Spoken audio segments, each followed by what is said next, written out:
بسم اللہ الرحمن الرحیم۔ بزرگوں اور بھائیوں، سامعین کرام،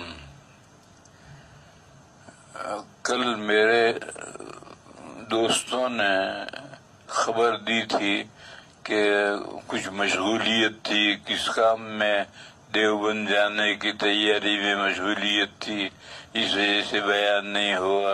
یہ بات صحیح نہیں تھی۔ اصل بات یہ تھی کہ کل میری طبیعت ایسی خراب ہو گئی تھی اور بخار ہوا تھا، اور اتنا سخت بخار ہوا تھا کہ میری 4 نمازیں قضا ہو گئی۔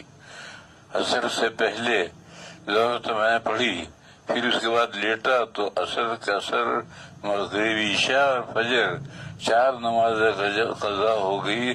8 بجے سے میں اٹھا، 8 بجے آنکھ کھلی۔ اس لیے بیماری کی وجہ سے، یہ بیماری یہ ذہن میں رہنی چاہیے کہ کورونا نہیں ہے۔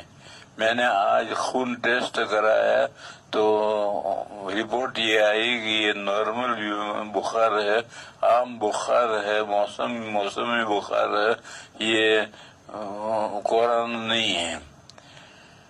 بہرحال آج بھی بیان کرنے کا پروگرام نہیں تھا۔